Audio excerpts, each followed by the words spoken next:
Hey, how you doing? What's up, boys? What's up? How are you? Good. How are you? Oh, I don't even. Oh, it says it. Okay. What's going on? Everything's Either mad laggy. can you hear me, bro?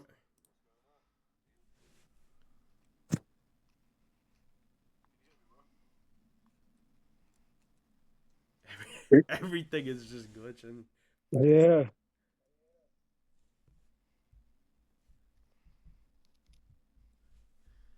because we're all in different parts fucking of the world, yeah? Yeah, you're in Vegas, Julian. Yeah, I'm in Vegas. Oh, I need to Where are be you, there Piggy? because I want to go Boston. gamble. That's the goal. I'm in Boston, yeah. Everything's just frozen. All right, today we're doing never have I ever. Everyone knows how that works, yeah.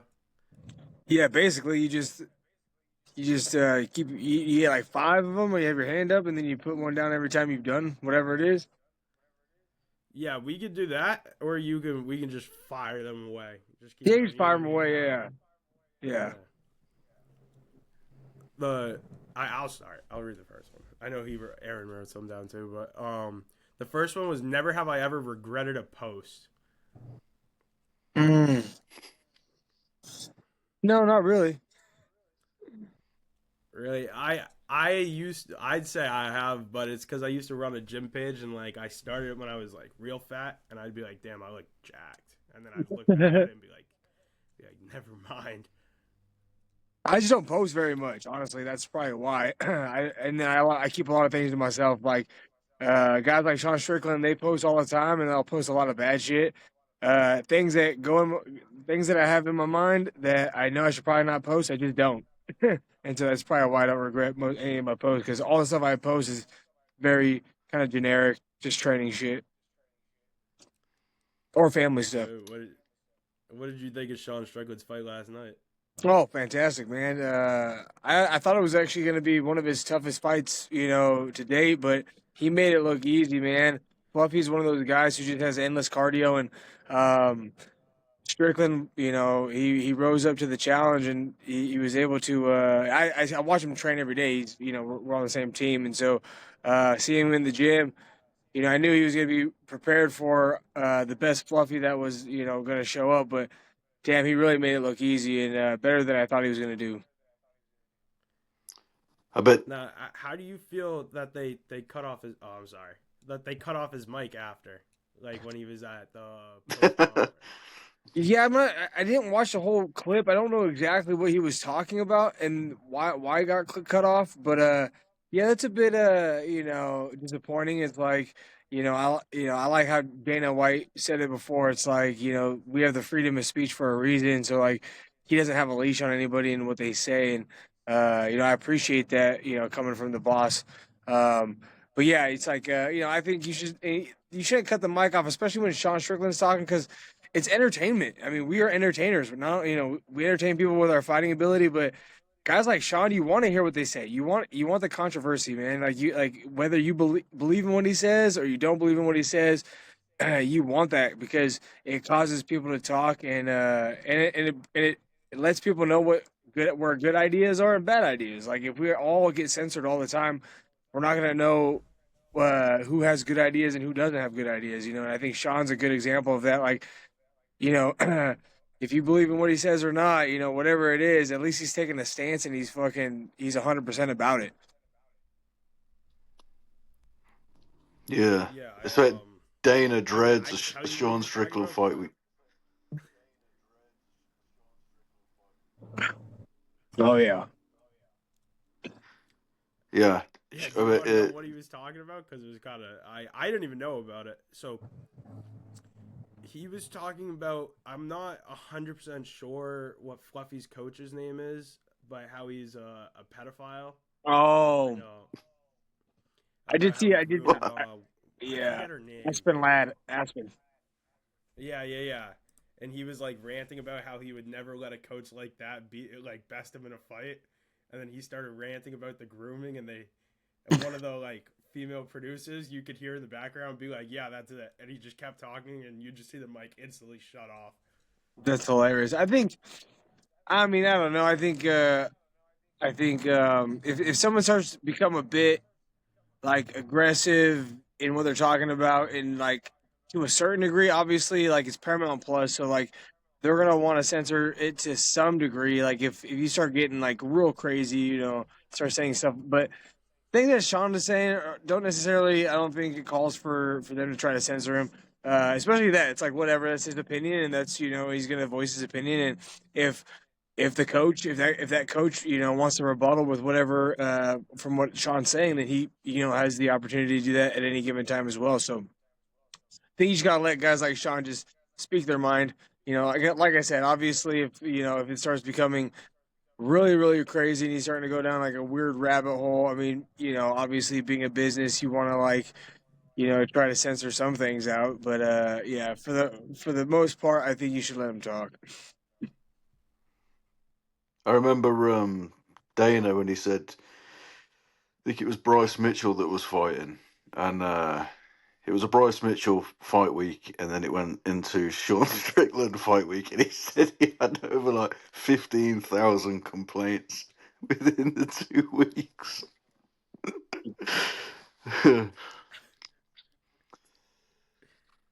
Yeah, I think the whole Bryce Mitchell thing is obviously one of those things as well. It's like I think you should let the guy talk. I mean, if he makes himself look bad, then that's on him. I think I think some guys like him speak their mind a little too much. I feel like sometimes you got to keep things to yourself a little bit. And when you start talking about saying Hitler's not that bad of a guy, I think that's gonna that's gonna kind of draw the line for some people. I mean, for me, I think you should just let the guy say what he's gonna say. I mean, like I said, it's like that's where you find out where the good ideas are and the bad ideas are. You don't want to censor everybody all the time. But yeah, obviously, some things you should keep to yourself. That's probably one of them. See, I like enjoy it because I'm like, damn, that was the stupidest thing I've ever heard. But I like Yeah. having the option to dispute it. Like when he talks Yes. about flat Earth stuff, if they like turn it off, like I'd rather be able to be like, oh, that was super stupid, than someone have to mute it before I can like make that judgment. Yeah, exactly. I think that's how our society is, how it runs the best is everybody needs to be able to speak their mind, and that's how we differentiate the good ideas from the bad ones, and that's how we have good dialogue. I mean, if you don't, if everybody's censored, nobody hurts anybody's feelings, we'll never get anywhere. I don't know if you've seen. You want to ask a question? You want me to keep firing away? Yeah, I was just going to say, I don't know if you've seen the Bryce Mitchell interview with the MMA guru, but the MMA guru had Bryce Mitchell on. I think it was it 304 when Bryce Mitchell, when you fought Darren Elkins, was it Miami? I think Bryce Mitchell fought It Gene was Silver. Miami. I don't know exactly what UFC that was. Yes. I Yeah. was there. Yeah, So, it was, MMA guru 314. interviewed 314. Yeah, yeah. So MMA guru interviewed Bryce Mitchell, and he was supposed to be interviewing him for about the Gene Silver fight, right?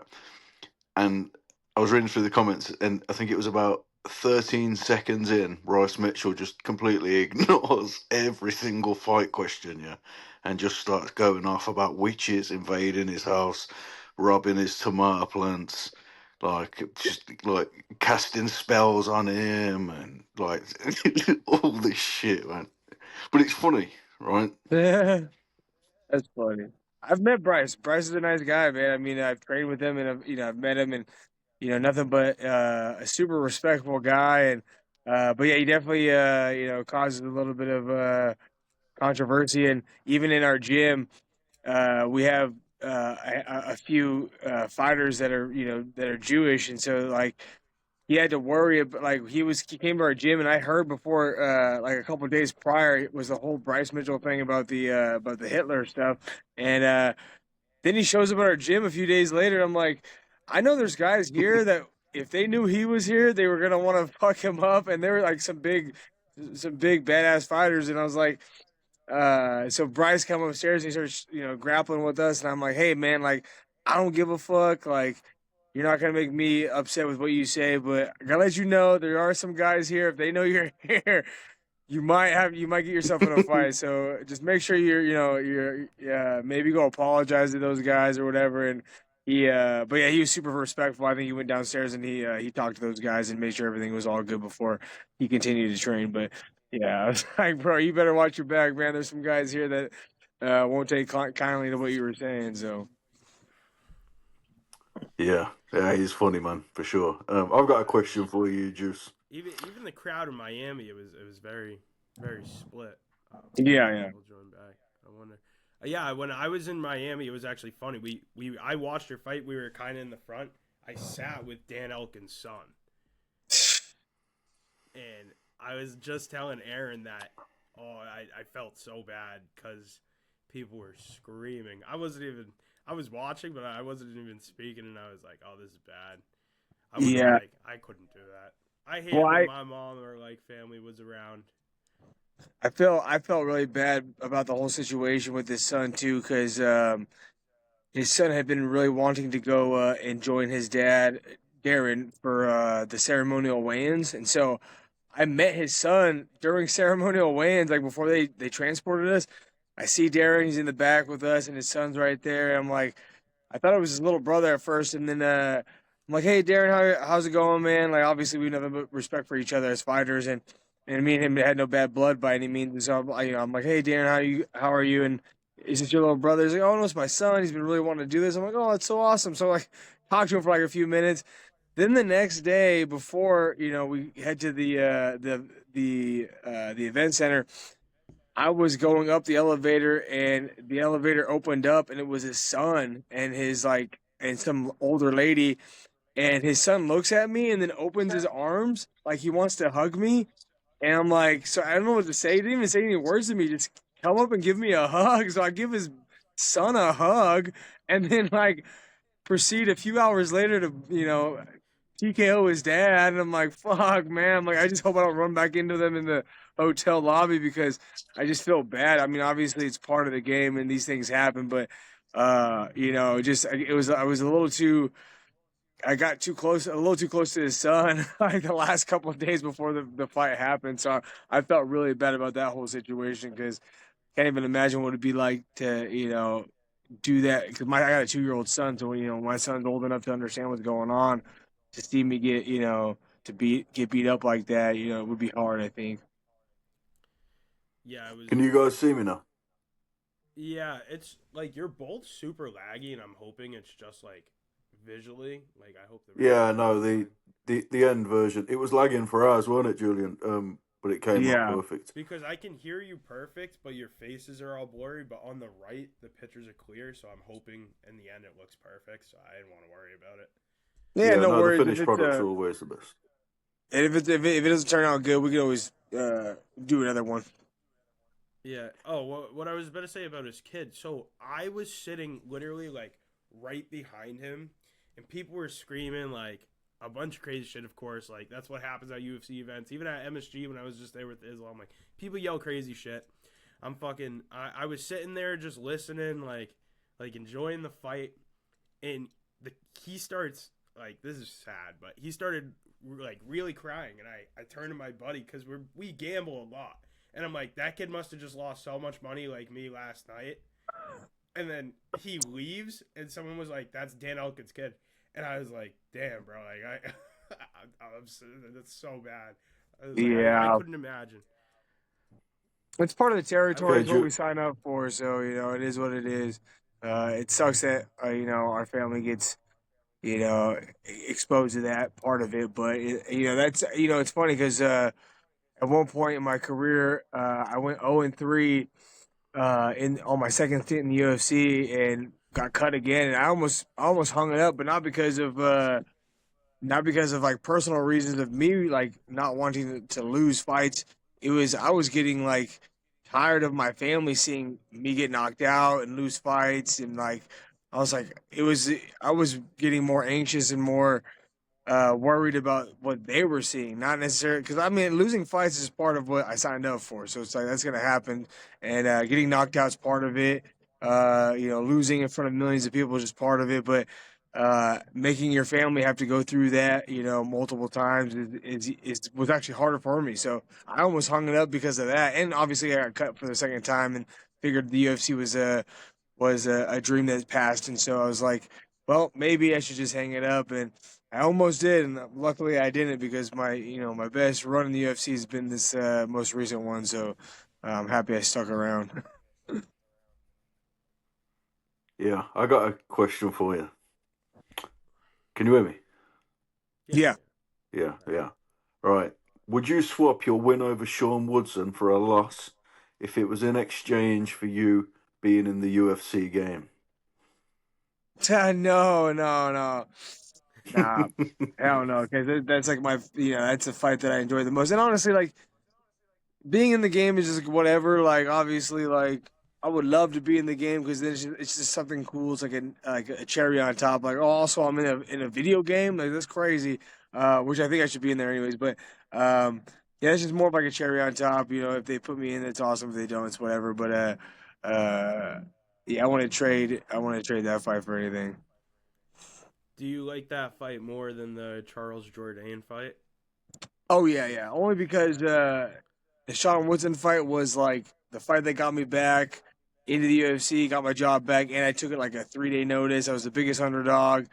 Was basically just completely written off for that fight, and everybody. I was kind of the laughing stock of the UFC. 1-4. They were bringing me in for the third time, basically just to like, oh yeah, let's just let Sean get his feet wet a little bit more into the UFC, kind of give him another easy fight and just see, and just see how he does, or just like keep him busy, and was able to go in there and finish him and give him his first give him his first loss. And so, yeah, I mean, the Jourdain fight, I did take, relatively short notice as well, but I think with Jourdain also, I'm a bit sizable compared to Jourdain. Jourdain's at 35 now. Obviously, Sean Woodson's freaking taller than I am at featherweight, which is absolutely insane. So he was a big guy. It wasn't like I was a weight bully, but Jourdain a little bit. I was a bit bigger in the sense of like my height and my range and just my actual weight. And we took that on like at 150 catch weight. So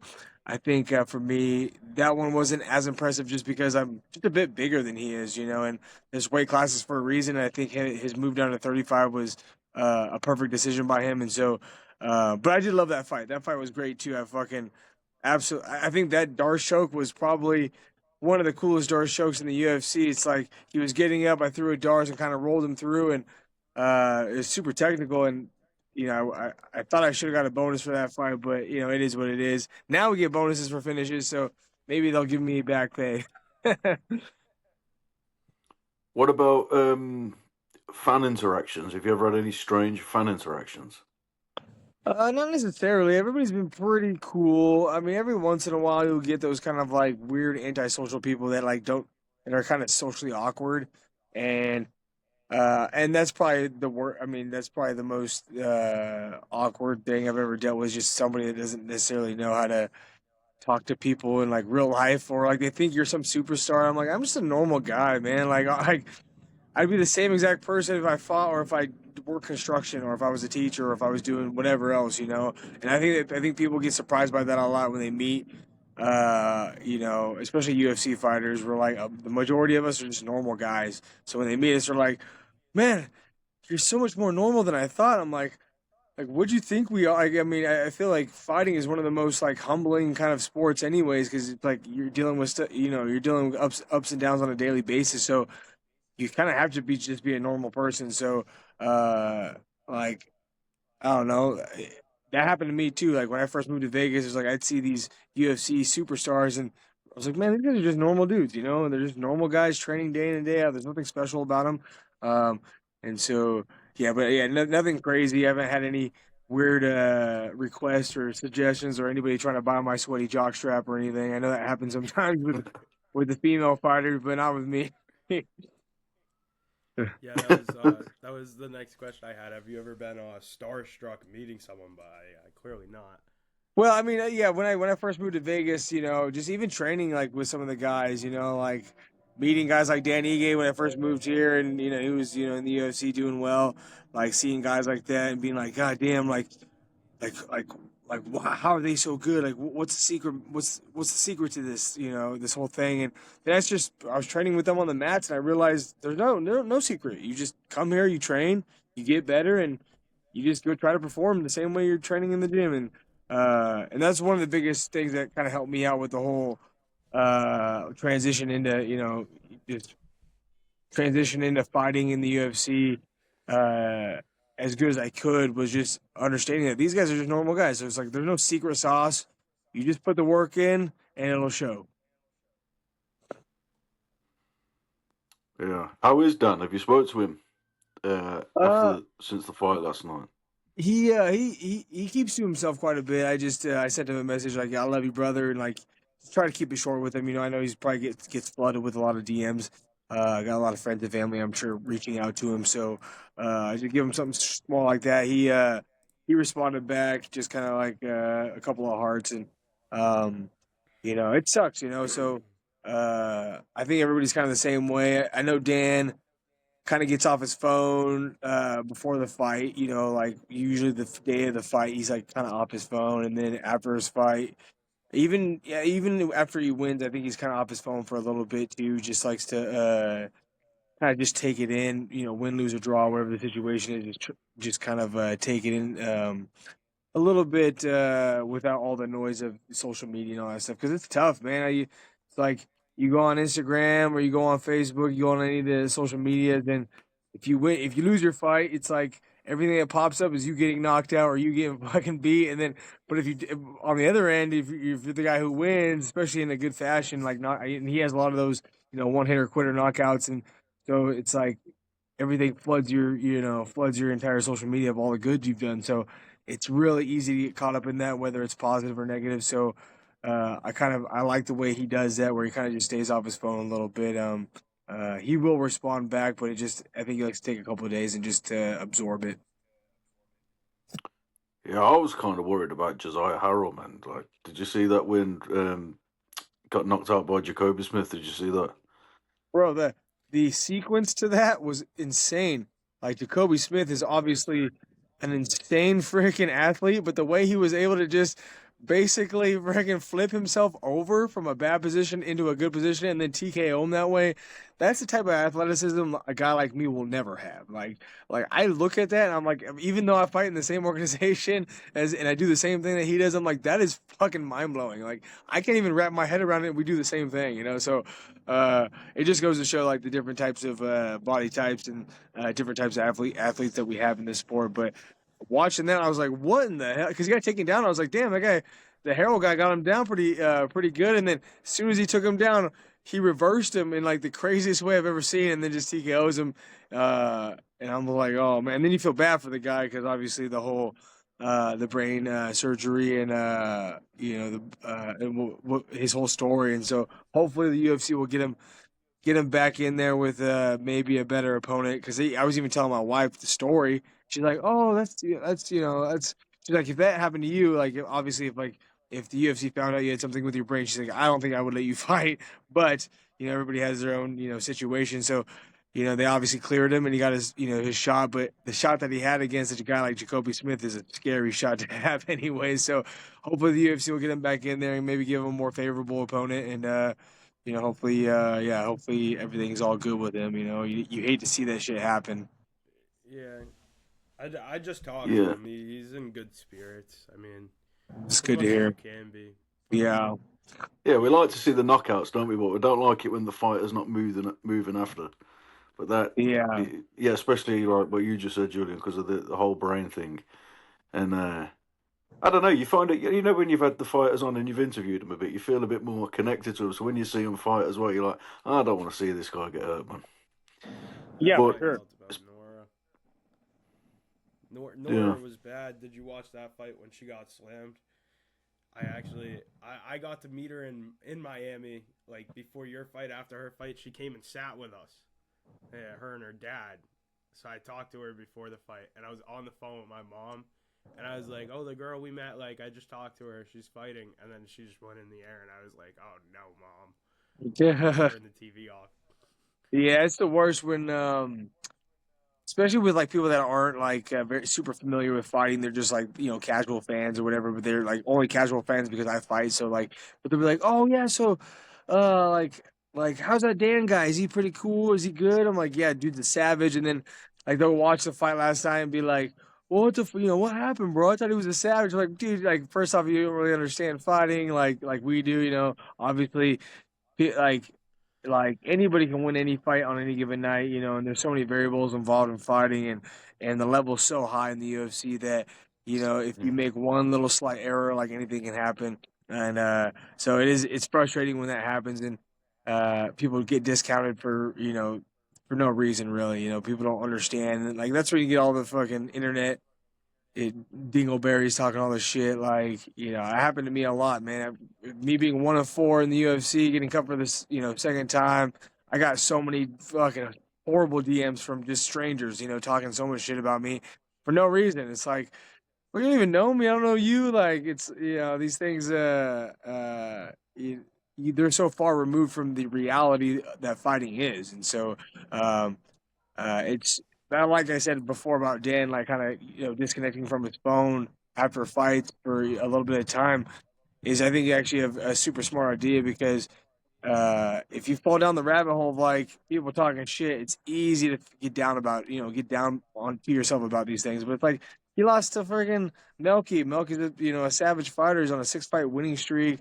I did think the fight was stopped a little early, in my opinion, but obviously the kick was landed pretty flush. But Dan's a tough guy, and the thing that bothers me is like some of the reffing is just inconsistent. Like sometimes, like you'll see uh, what's his name? Oh, I can't remember. Smith or what's his damn name? What's the black ref's name? Mark Smith. Herb Uh, Dean. Herb Dean? no, Mark Smith. But Mark Smith will let Uh, fights. I've seen Mark Smith let dudes almost get murdered out there. It's like, and then you'll see something like Dan who gets kicked, and the follow up shots were just fully on the forearms, and they stopped the fight. I get it; it looked bad, but the round's almost over, and I mean, some refs will let it go, and some won't. You've seen it. You see it time and time again. It's hard because like, they're all humans, and there's human error involved. But yeah, you feel bad for. I've had you feel bad for guys like that because Dan's a tough guy, and if you know Dan as a ref, he's a tough dude. He's taken big shots, and he's come back and he won fights. He's won fights after taking big shots. So sometimes you gotta let guys fight it out a little bit longer than that. But that's the game we play, and sometimes you get stuck in these positions where the ref has to make the decision, and whether it's a good one or a bad one, you kind of gotta take it as it is. Yeah. How long is it till your fight now? Is it 4 weeks? I'm looking forward to Five, seeing you get back five, in there, man. yeah. 5 weeks. 5 weeks. Yeah. It feels like fucking forever, man. It's like I knew about this fight 11 weeks, before the fight, and so it's like it feels like I've already done a whole camp, and I'm like ready to fight, but I got 5 more weeks. So it's one of those things where you got to kind of pace yourself. I wanted to fight a lot earlier in this, but they just couldn't get the fight, and I told they just couldn't get me booked, and I told my manager, I'm like, hey, I know there's a Seattle card, March 28th. It's a bit later than I wanted to fight, but if you could get me on that card, I'll wait. And so it's either I could fight, I wanted to fight January or February, but if I was gonna wait till March 28th, I was willing to do that for the Seattle card just because it's where I'm from, is where I was born, and been wanting to fight in my my hometown under the UFC banner for a long time. So just happy that it was able to happen, or they were able to make it happen. How many calories are you on? Because you burn a lot of calories, don't you? I've seen from your Instagram posts. How many calories do you eat when you're not on a cut, and then when you are on a cut? Oh man, I don't follow many. I don't really count my calories. I just try to stick with like kind of the same stuff I eat on a regular basis. I'm pretty keto, honestly. Like I stay away from like eating too many carbs. I'm just such a big guy at featherweight that if I fuck around too much, and when I'm talking about fucking around, I'm talking about just if I have like an extra apple and like a banana and some peanut butter, it's like it uh I just get ballooned up just because I'm 6'1". I'm just nothing but arms and legs, and so it's easy for me to put a lot of weight on. So, but yeah, I don't really count my calories, but I try to stay. I don't know. I would assume some. I fast a lot too, so I would assume there's some days where I'm probably like only like 1,000 calories. I'm probably burning like 2-3,000 calories just to slowly get my body down, down, down, down. Because 146 pounds at 6'1", 36 years old is not natural. I don't think so. But you got to That's do my what you got to ideal do. weight. Yeah. Yeah, yeah, I'm heavy, but my diet consists of maybe like 2 tins of Zins a day, a diet Coke, and Let's What's a like go. Zin? yeah, two tins of Zins, a diet Coke, and like I don't Aaron, you don't know, know what a a Zin meal is? every 2 days. No. It's like the little What? nicotine pouches. Oh yeah, yeah, yeah, yeah. I know what they are. You Yeah, guys probably You have a you different use name for Zins, it. Julian? No, no, I yeah. don't. They're No, called snus. oh, okay, Snus, yeah. yeah. No, I My don't. boy loves it. I'm I I feel like I kind of hate when people say that they have an addictive personality. I think all humans have an addictive personality. We all do what we want to do. It's all about having the discipline of not doing too much of it. But for me, there's some things I just don't touch because I know if I touch them, that it's gonna be the same thing. Like coffee's like one for me. Like I fucking, especially when I'm in camp, I love coffee. I drink a shit ton of coffee. But I see everybody has this in. And I'm like, oh man, I'd be interested in trying that, but I'm like, I just know that if I try it, I'm gonna be doing the same thing. I'm gonna have a whole pack of them every fucking day and be like, that's why I'm gonna live off coffee and Zins every day and gum and So I just Yeah, if I see, can just I have coffee yeah, Zins in. if I can just limit my habits to a few things, then I'm okay. Who knows? Maybe later down the line in life, I'll hop on them, but not right now.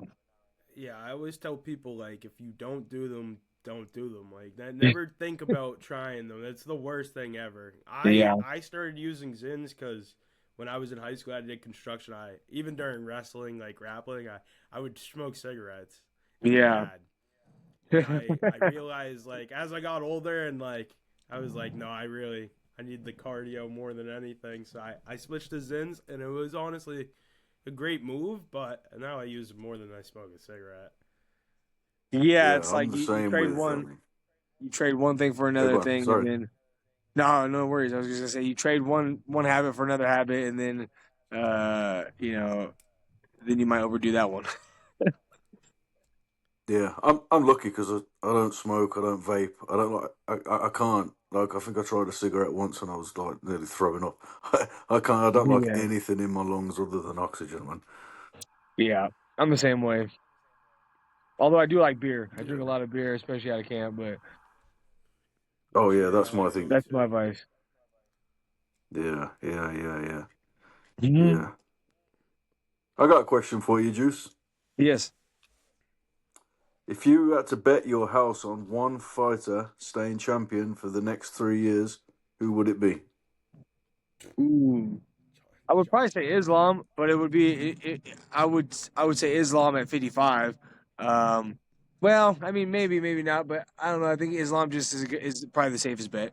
I mean, Ilya maybe as well. I guess and you know what? I guess it depends on who you like about the guys that are busy too. Like Chimaev might be the best bet too because if he's like only gonna fight once every year and a half, then you might only have to get through a couple of fights to make that bet happen. Some guys that are just busy, busy, busy, like you would hate to bet on those guys, even if you're confident in them, because the more fights, obviously, the more risk of them losing. But I mean, there's so many good guys that are out there. I mean, yeah, I think guys like the safest bet would probably be Islam or like Taporia. Yeah, Yeah. I was Man, surprised you didn't know him. You never I heard hate of him. Hamza. I'd love to see Strickland whoop his ass at the White House, but I don't think he's been calling out Trump, any, so I don't think he's going to be on the White House card. I don't think either of them would be. Yeah, I'd be interested in seeing what that White House card is gonna look like, man. I feel like it's gonna be one of those that they gotta just freaking overdo it. They gotta have like so many sick fights on that thing. I just saw someone try to leak. I know it's not true, but it would be crazy. Someone was trying to leak Brock Lesnar versus Kane again, like on the White House card as like a memorial bout, and I was like, honestly, like Me, I would be like, oh, I love this, but that would be the stupidest thing ever.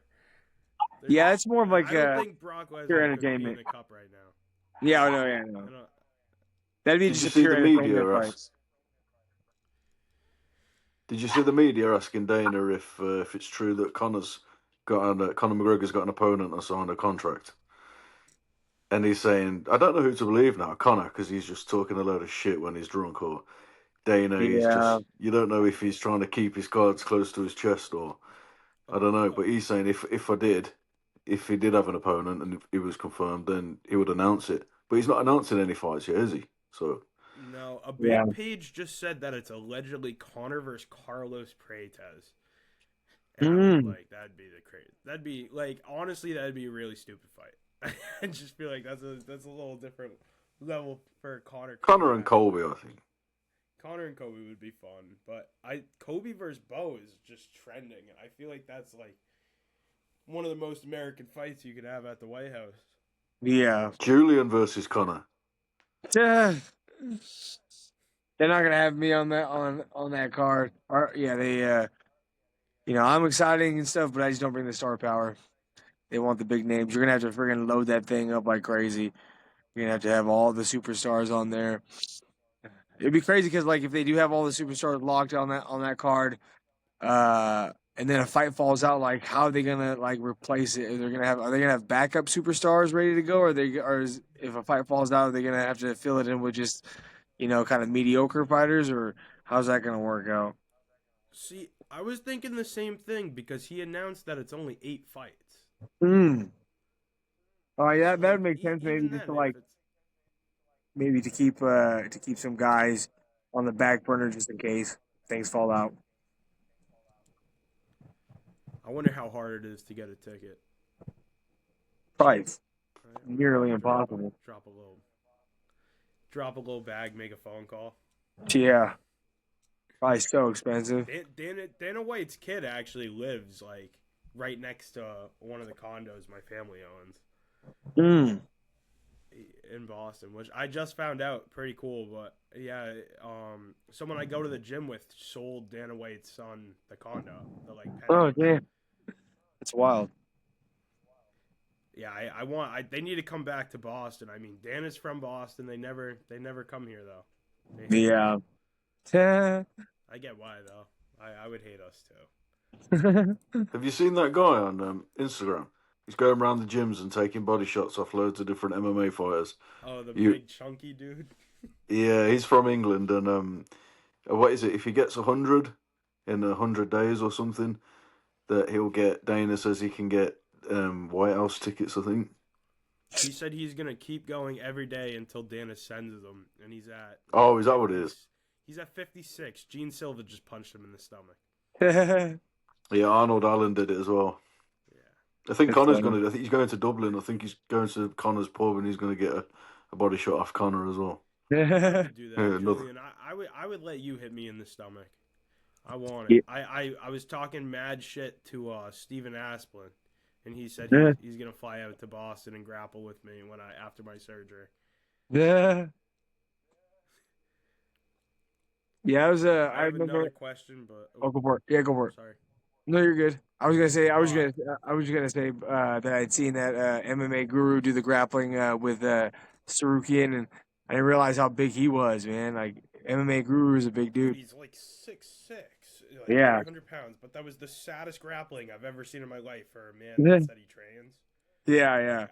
And I don't even mean to talk shit, but if you're like that big and you say you go to train before you do every video, like you gotta be a little better. You know what I mean? Yeah, yeah. Thing is I with didn't realize. I MMA just didn't Guru, he realize how talks big that he much was. shit. Yeah, because he looks so fat behind the camera, and then you Yeah. realize he's like kind of jacked. On the Aiden Ross stream, he was like flexing, and I was like, he's not even fat. He's kind of like jacked for someone that big. Yeah. It's funny. Yeah, the thing is with him though, he talks that many shit about fighters. Like he's in so much danger if he goes to these events. I was telling you, when I Julian on our interview, Yeah. like he was getting all these threats from the Dagestanis and that because he doesn't just cuss the fighters. He goes proper in on the religion and the culture and stuff. So not only are you pissing the fighter off, you're pissing all the fans off from wherever the fighters are from. And he doesn't really leave his house. I'm shocked that he did actually tour America because Rampage Jackson says he wants to fuck him up. Yeah. Arman could have fucked him up. He speaks shit about everyone, but he is entertaining, and he's Oh yeah. made a few mil, I think, off like a £10 mic and a built-in laptop camera. Yeah. Yeah, he does bigger numbers than ESPN, which is crazy. I don't even But watch he's in them. danger. So, I don't. Yeah. There's a bunch of them like that though that people just like don't like. Like Jaden Cable just started blowing up, but he was super close with Josh Hokick, and they were doing like IRL videos every day, and had a falling out. And Josh Hokick tweeted that he's gonna beat the shit out of him at the next event, and they like haven't talked since. Well, I think What, a controversy is guru? good too, right? Yeah, I mean, I'd take a punch for a view. I'm not gonna lie. I always say it's like a famous quote. People are always like, "How much would it cost you to get punched by Mike Tyson?" I always say for free, because he's like an idol, and like I would love to have a video of Mike Tyson punching me, like the Yeah. Hangover movie. Not for free, though. Yeah, for free. I don't care. Like, what's the worst that happens? I wake up and a few minutes later. Who's your Yeah. favourite fighter on the roster, Julian? Damn, for a long time, Charles Oliveira's always been one of my favorite fighters just because the way he brings it. And then he's just dangerous everywhere. He's just like he's one of those guys that just pressures forward the entire time, and then even guys like that will take him down or get on top of him. They'll just let him up because they don't even want to mess with his guard. And so I just I love the offense. Like the offense output that he has is absolutely insane. Some of the transitional like grappling that he's had in some of his fights with and then he's got I think he has like the record for the most submissions and finishes in the UFC or something like really close to that. But he just insane. So I would have to say Charles Oliveira. I think he's kind of had some ups and downs, but I kind of respect that more than a guy that just blows through everybody. You like to see a guy like Charles Oliveira who was his first 20 fights in the UFC was 10-10, and he got beat by guys like Paul Felder. Paul Felder broke him, and then for him to turn it around and go 10 wins in a row and become the champion and really just kind of switch his mindset, it seemed, from a guy who was willing to break in some sense to be almost unbreakable. And then and just like his fighting style is obviously like anybody that's part of fighting, absolutely loves that type of fighting style where you just kill or be killed. I mean, when he fought Chandler, when he's fought all these other like high level guys, most of the times he gets these finishes, he's almost gotten finished himself, and fucking people love that shit. I love it, man. I enjoy that. Yeah, a lot of my fights too. I mean, Jourdain, I think it was Jourdain, Woodson, Landwehr. Those three fights that I had where I came back and finished them, they hurt me in those fights. I mean, Steven Peterson hurt me in our fight, and I came back and won that fight too. So like. I think that's the best type of story. If you got guys that like Islam beating Madalena is like it was kind of a boring, boring fight, and so it's like even though he's like the cream of the crop, top 1% of the fighters out there, it's like I think people have a little bit more respect for the guys that go in there and they go on their shield and you're willing to get knocked out to try to knock you out, or willing to get finished to try to finish you. I Yeah. agree with that. Talking of Michael Chandler, the UFC have done him dirty, man. He was waiting for that McGregor fight, and then Dana just comes out like, "Yeah, we've moved on from that now." I would love to see him fight Michael Chandler. I don't really want to see the Diaz fight again. We've seen Yeah. it twice. I'd rather see Poirier 4 because Poirier 3 didn't really count to me because of the leg break. I want Yeah, to see yeah. Chandler versus Dan Hooker again. I just Yeah, feel that like was a they're good fight. like both perfectly in the time of their career that would be like a great matchup. Yeah. And I was about to ask, what's your prediction for Charles versus Max? That's coming up. I mean, like I want to go back to the whole Charles thing. It's like the one thing that I do, the chink in Charles' armor is he has shown spots in his career where he's broken. And Max is never broken, man. You've never seen him. He got finished obviously by Chaporia, but he didn't get broken, and he's never broken, and he's been a guy that's willing to stand in the center and go for it. So I got to favor Max Holloway on this fight, but I love both of them. Those two are like probably my like top two favorite fighters. So it's like I think it's a fan favorite type of fight. There's really no winner because you got to watch one of those guys lose, and they're both super awesome. I mean, I guess the best outcome could be like just a kind of a fight of the night, and they both just kind of leave it all out there.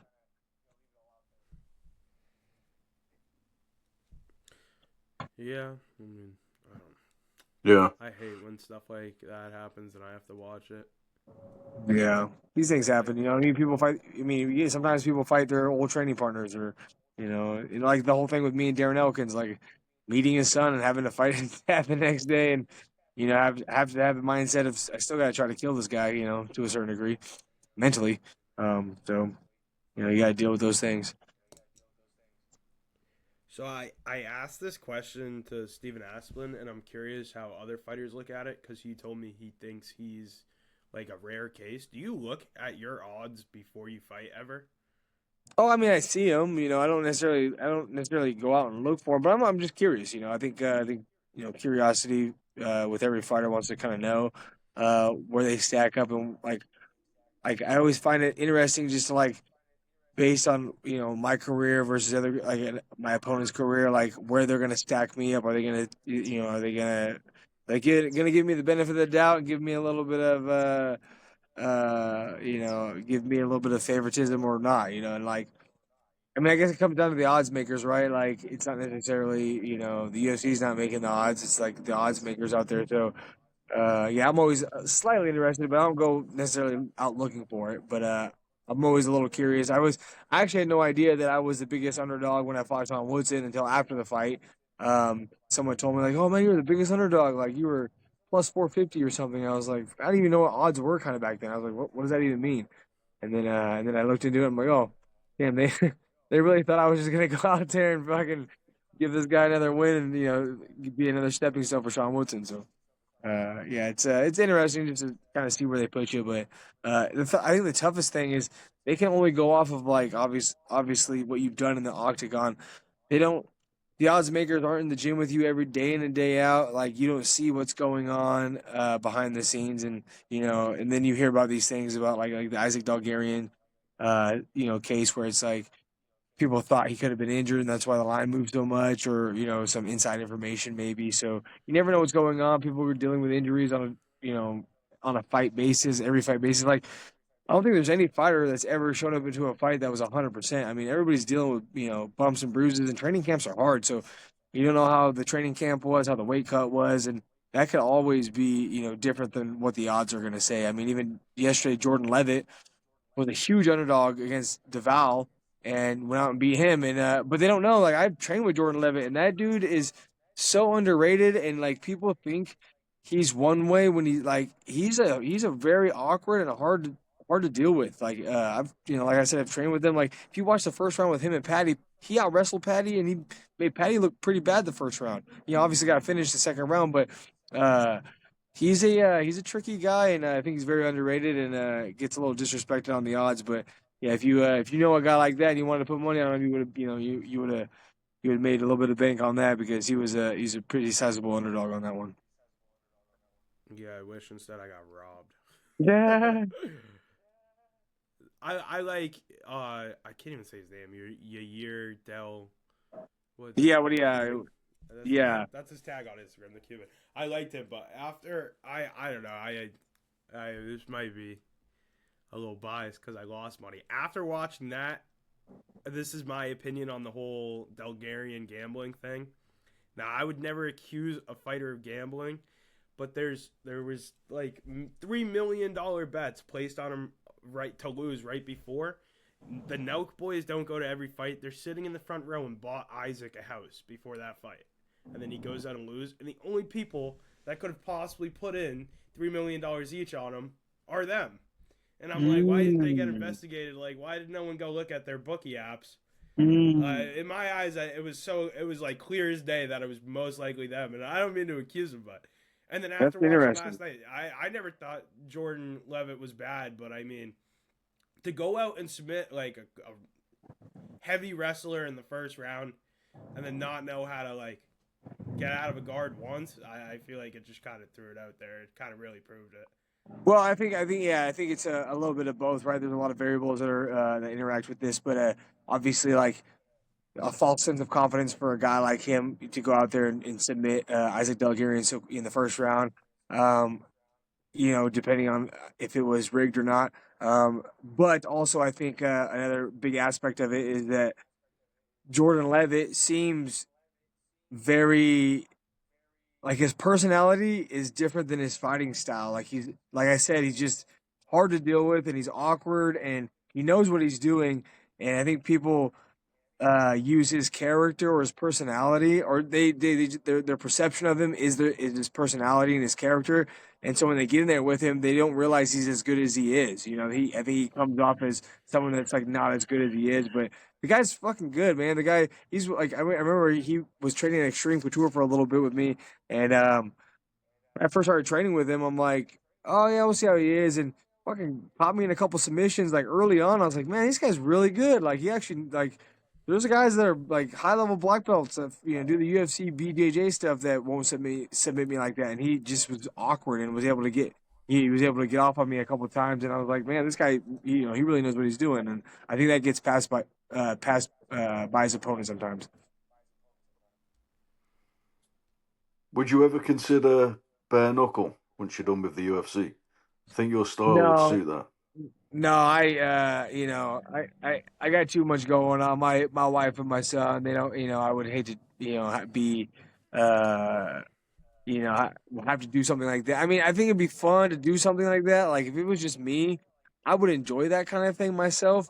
But my wife wouldn't let me do it. She didn't want me to get beat up. She wants me to have a good life after fighting, and we're getting close to that time anyway. So as long as I can get out of fighting with my wits about me and not too banged up and beat up, and I see people all the time. They're like, "Man, actually, you look really good for being a fighter." I'm like, "Well, what was that supposed to mean?" But it's like I'm not. I don't have like I'm not all scarred up. I'm not beat up too bad, and I know bare knuckle. It only takes a couple fights for guys to get really mangled and a bit disfigured sometimes. So I take too much damage as a fighter, anyways. I think if I did bare knuckle, I'd get cut up too much, and I just don't like dealing with that shit. And I don't want to look like a friggin' I don't want to look like I'm 50 years old in a couple of years. So yeah, I'll avoid that for now. I Have you wanted have you to. thought about life after fighting? Oh Like, yeah, for what would you sure. would I you mean, like open your own gym or do some coaching or? we have a back home in Washington State. My mother owns used to own a handful of businesses, but she still owns a couple of businesses there, and we already have a plan on moving back and taking one of them over. Um, and we have a small gym there that needs a bit better coaching, and I would help out with coaching and training these guys, but I would only get so deep into it because I've seen coaching from two different aspects. I've seen coaching from like the highest of the high, like Eric Nixick, and he's on the road 24/7. Man, it's like I feel sorry for the guy because like every freaking weekend he's gone.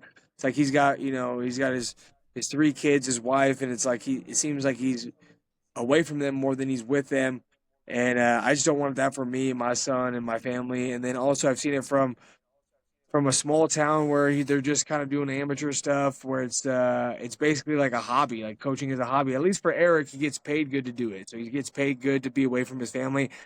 But back home, before I moved to Las Vegas, my coach was doing it on top of working a full-time city job, and he basically worked himself to death. And I'm just like, I don't want either one of those lifestyles. I would enjoy teaching and coaching, but it would have to be purely a hobby for me and just for the love of it. I wouldn't want to do it for trying to get ahead financially. I think that can kind of get uh,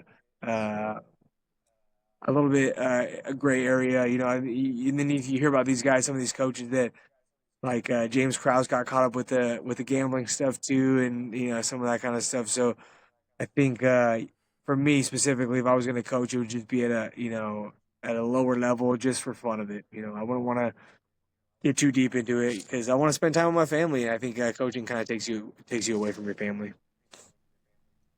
Would Yeah, I you seen be? yeah, one sec, sorry, I seen an MMA somewhere a story about an MMA fighter. I don't know if it was in the UFC. I don't think it was about a fighter refusing to pay the coach because he says that the reason that he lost the fight was because of the coach. I don't know if you've seen it. I don't think it was a UFC fight. That's happened a few Yeah. Might times in Octagon. might have been a PFL fight, I think.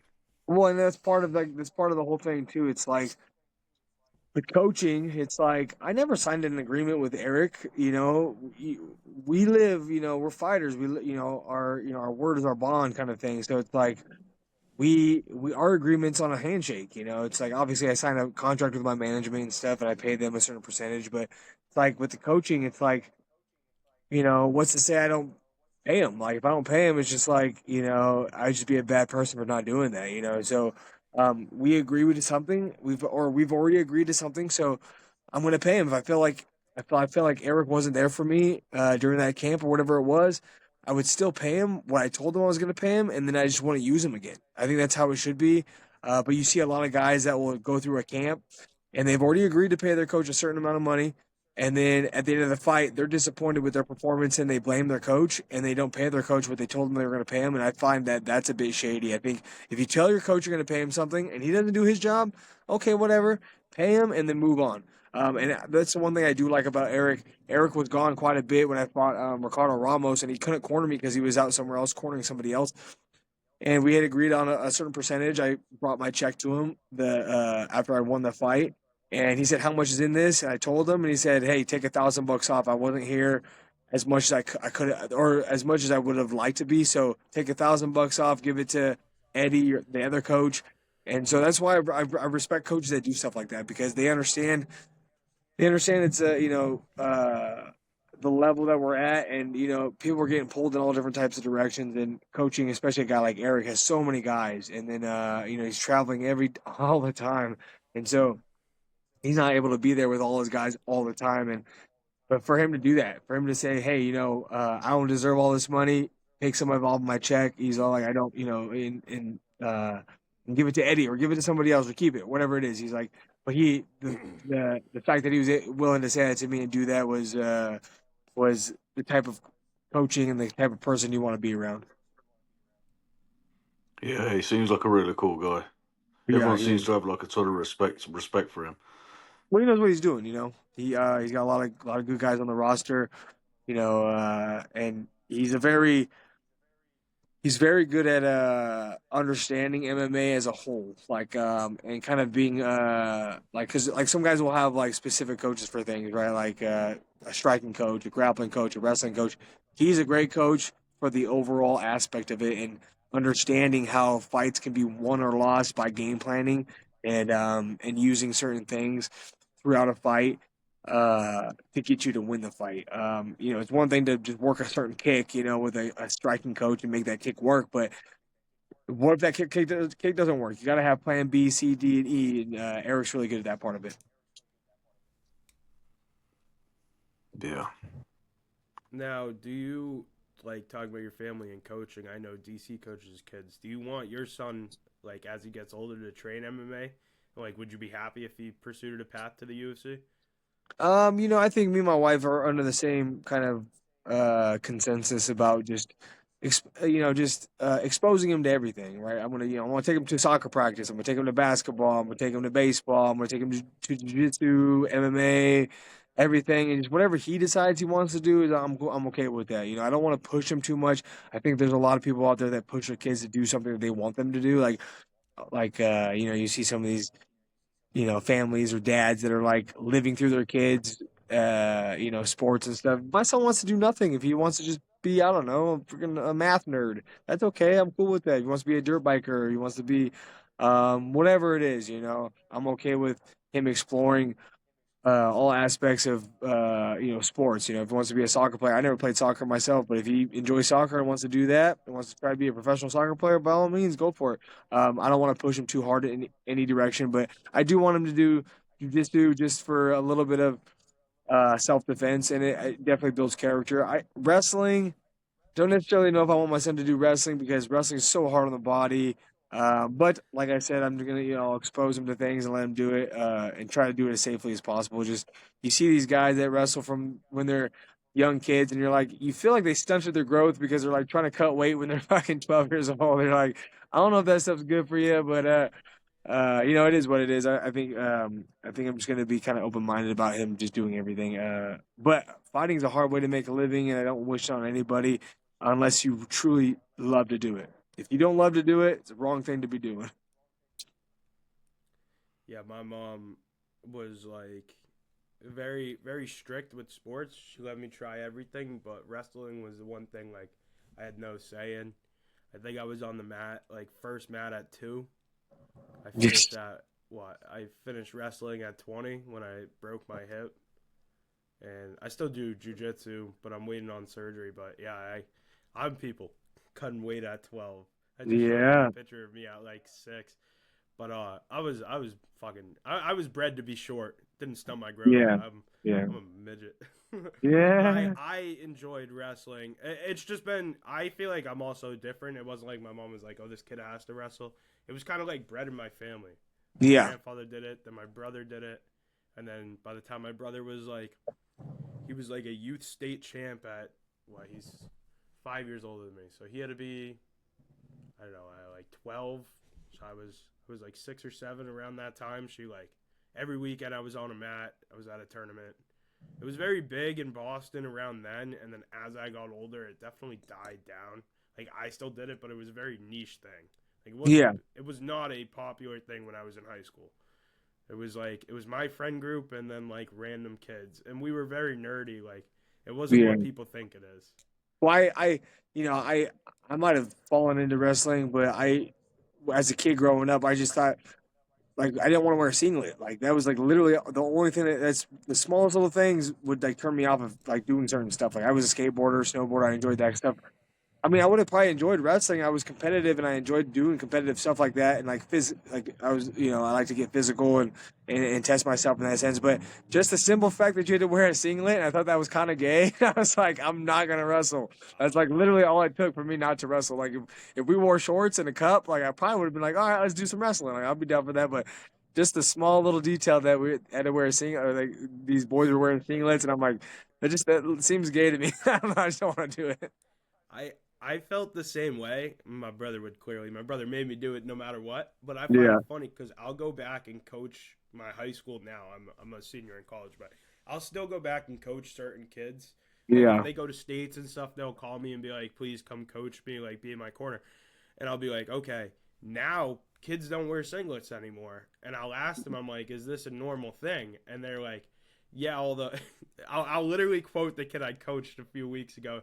He was like, "All the losers wear shorts and t-shirts now. Like the singlet's the way to go."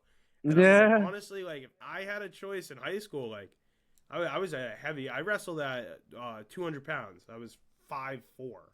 I probably would Yeah. have wore shorts and a t-shirt at some point. I didn't mind the Yeah. singlet though. My sophomore year, I kind of enjoyed it. I felt like I looked jacked in it. Well, that's like, and it's part of the uniform, right? So like, if you are into wrestling and if you've been wrestling for a while, then that's like, it's kind of like the badge of honor. It's like the cauliflower ear. Like people want that. I had a buddy that like I would drain my ears when I got cauliflower ear because I didn't want crazy cauliflower ear. But all the wrestlers in school that I went with, like if they got cauliflower, they didn't want to drain it. They wanted to keep it. They wanted to have the gnarliest Oh ears yeah, because that was like a badge of honor. It's like the singlet, it's part of what they do, and it's like almost putting the uniform on to go out there and do what you're going to do. And so I totally get it. But just like it's something stupid, like some small little detail that got me not to wrestle, and that's why I never did it. But yeah, I think my son wants to wrestle. That's okay, but I think I would just get to the point where I want to make him like want to like be so competitive where he wants to cut weight at a too early of an age. If he wants to compete, he can compete at the weight he walks around at, and we can move on from there. He doesn't have to win or be because I've seen like just parents that are just so competitive with their kids, and they're like, "Oh, my kid's a few pounds away to the smaller weight class." It's like, yeah, but your kid's 12 years old and he weighs 112 pounds. Like he should probably just be eating food and just like go wrestle at the higher weight. Who cares if he loses? Like this should be for fun. It's like there's nothing on the line really, right? So it's like just let these kids be kids and enjoy themselves. Because I like wrestling builds a lot of good character. I think it's the constant adversity that it brings out good characters in people, and I think that's what like why fighters seem so normal is because we have adversity every day. So it's like we have to deal with we're so down to earth because of it. Yeah, I have to say, cutting weight in high school, my mom was strict, but I like wrestling definitely does help with personalities and like doing other stuff because I played. I'm injured now, so I'm not playing this year, but I played college lacrosse. Even though I Yeah. walked on, like I look at it as the easiest thing in the world because of the 20 years of wrestling. Like any sport I Yeah. do now, I just think it's so easy. But we don't have any of that over here. I was just saying before you came on, Julian, we don't have no wrestling. All they teach us in school is soccer. We call it football here, but soccer. A little bit of rugby. You know rugby. Yeah. Oh yeah. Swimming and hockey. Not even ice hockey, man. Like gay hockey. Like it's. But there needs to be some sort of self defense or combat taught For in sure. English schools. Like, what the fuck? What, if do you know what I mean? Like, it's got to be taught. How do they expect people to learn how to defend themselves? Oh yeah. Like It's with a funny. hockey stick. I just saw a high school start a jujitsu team. I was like on, and I was like, I wish my high school had that. Like, yeah, of course, Yeah. That's good. I wrestled, but I wish jujitsu, like competitive jujitsu, in a young, like high school setting on a sports team, would have been the coolest thing in the world. Because I didn't get into jujitsu until I was done with wrestling. Like, of course, I went to some classes, but I didn't consistently go until I was 20. Yeah, I think jujitsu would be a fantastic thing, especially for like as a school sport, like to offer something like that because um I mean there's only benefits that come from it. Like it's just like wrestling in my mind, you know, there's it builds good character, it's self defense, can help you out and it's so I feel like some people would be like, "Oh, well, if you're teaching these kids these jujitsu moves, are they gonna like hurt other kids? Like outside of training it, they're gonna just be everybody's gonna be grappling each other in school. It's like no, these kids are actually gonna build good character, and they're not gonna be doing that thing. Like that's just gonna help these kids not want to be get into street fights. Like because I think about it all the time, and it's like if I had something like that, like an outlet like that when I was younger, I wouldn't have gotten to street fights probably. Like I probably would have been the guy trying to de-escalate things and. I think that would help more, but people get all kind of ass backwards in the thought process of those things. But I think jujitsu would be fantastic for as a school sport and be pushed for kids to do that as an activity. Yeah, the only thing like talking about how it's not big in London that I wish was big here, and I love watching it, but there's nothing around Boston at least I can find is like judo. I've never got the chance to actually go and like practice judo with like scoring and stuff because there's a YouTuber, I forget his name. He's a big jujitsu guy. He just went to a judo competition and explained it all, and I watched the video and I was like, oh, I wish I got to try this too, because I like doing all grappling aspects, like learning it all. Now when I get my hip fixed, I'll go into striking. I've done a little bit, but not enough to like pick it up. Yeah. Yeah, but this is another question. It was never have I ever question, but I'm just gonna ask. Have you Okay. ever trained intoxicated or high? Oh, for sure. I don't smoke weed, but when I used to go visit back home and like I said, the training there is not as good as it is here. Obviously, Vegas is the mecca of training and fighting, but I'd go home and visit, and I went home for Christmas one time, and we were grappling in a buddy's garage, and drinking beers, So like, and even during COVID here in Vegas, we had a buddy that had a mat in his garage, and we'd go there and we'd drink a few beers, and we'd be grappling, and it was just, but it was only because like there was nothing on the schedule. Like nobody even knew what was going on, like with the whole COVID shutdown. So, and I wasn't in the UFC. I wasn't. They had no fights coming up. We were basically just, it was like an adult summer break here in Vegas because the government was giving us money to kind of just stay at home and do nothing. And so we would just like all sneak out. Well, not sneak out, but we weren't supposed to, be training, but we'd go into our buddy's garage and train and drink beers and have fun. And that shit was always so fun. I had so much fun doing that. It's like the best, bro. Doing what you It was love to do literally and Fight drinking Club. beers is like the best. It was literally Fight Club. Oh yeah, straight up. We had such a fun time doing that, man. It's like I can't imagine anything funner, really. I mean, like anything that I do that I enjoy doing, like snowboarding, skateboarding. If you add beers to it, it just makes it better. You're a big snowboarder? Yeah. Been snowboarding for a lot of years of my life, more on and off as of recently, just because obviously I live in Vegas and I get ready for fights, and so I got to make sure that I'm as healthy as I possibly can be. But yeah, been snowboarding for a lot of years. I can go for it. I'm pissed because tonight I'm getting 20 inches of snow in Boston. Fuck. We got like 3 feet 2 weeks ago, so there's already like 2 feet of snow outside. We're getting another 20 inches, but I'm getting surgery. I'm getting my whole hip redone, so I can't even go. My snowboard just Yeah. sits there and talks to me like the Green Goblin mask. Oh yeah. I know what it's all about, man. It's like as you get older too, I got a 2-year-old son and stuff, so it's like when I was younger, it was like I could go snowboard almost every day in the wintertime, but now it's you got your priorities are you got other higher priorities that you got to deal with, and so I can't snowboard as often. But I snowboarding I would say is probably one of my favorite things to do across the board, just because it's just pure fun the entire time that you're doing it. It's fun. Fighting, like obviously, there's a lot of it to me that's fun, but there's some training that you do that's not necessarily super fun. It's just you gotta get through the work, and you gotta put the work in. But snowboarding, I would say like 95% of the time you're just having fun. So I just it's just pure enjoyment and absolutely love it. Yeah, that 5% is getting off the chairlift. Yeah. Or if it's How do you raining like or to something. celebrate after a win? Sorry, bro.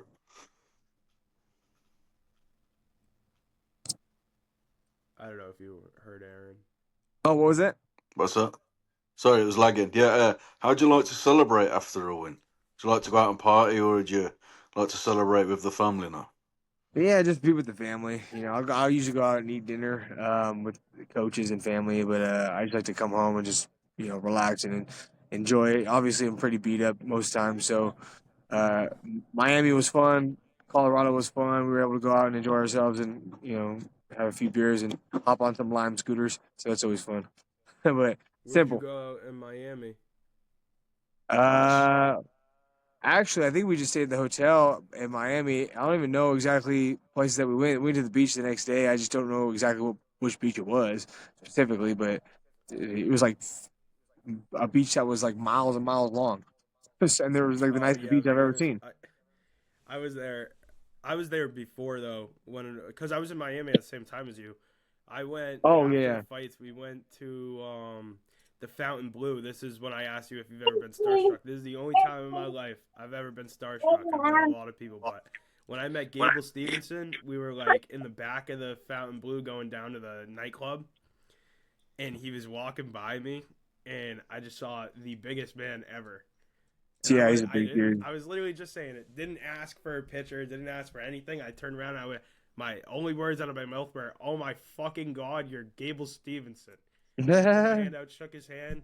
I shook his hand, like talked to him for 5 minutes. Told him to have a nice night. Left. I, That's the best way but to do it. That's yeah, the best way to do it. that's the only time I've ever been starstruck. Because when I was in high school was when he was wrestling at I think Minnesota. I watched his film every night. I wrestled just like him. I was a 220 Yeah. pounder. Him and Bo Nickel. Hey boys, I gotta get off here in a second. So I don't know if you have any more questions or any last questions. Um, I but got yeah, one last one for you. yeah, of course. Talking of being starstruck, who's the most famous contact in your phone? Oh man, I don't know. I mean, fuck. I mean, I got guys like Dan Igue's number. I got Joe Benavidez, but Joe Benavidez' wife is probably more famous than he is. But she's a sweetheart. I mean, you got guys like Eric Nixon. I mean, just all the regular people that it's hard for me to even think about it because I don't even think of those people as famous because I just see them all the time. So um, shoot, I'm trying to think about if I have anybody that's famous that's not a fighter, but I think that's all I really have. I think the most famous people I have are like just those kind of guys, and I don't, I really don't have anybody that's outside of fighting, and I mean, so I would say maybe like I don't know, Eric Nixon. That's about as famous as it gets for me, I guess. Yeah, just thought I'd ask That was the last one of my Yeah. questions. Awesome. Well, I appreciate you guys, man. If you guys want to do this again sometime, let me know, and we definitely you could do it again. Yeah, it Awesome. was No, fun, bro. I It was just fun. want to say good luck in your next fight and Thank all you so that. much. Uh, hopefully, good health and everything. Yeah. Oh yeah. Oh yeah. Juicy J is always a fun one to watch. Either someone's getting on a highlight reel. Either I'm gonna be on theirs, or they're gonna be on mine, or we're gonna have a fight of the night, something like that. So. Yeah, I look forward to it, man. All right. Thank you, boys, Have so much. a nice day. Yes, you Thank as you. well. Yeah, thanks, Take bro. care. Thank Peace you. out, Bye, boys. bye, bye.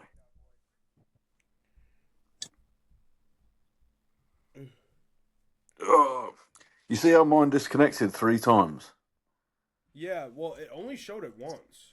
Yeah, well, it disconnected 3 times. So what'll happen is you'll have 3 separate tracks for me, but it'll pull it all. It'll put it all together automatically. So when you go to edit, it'll say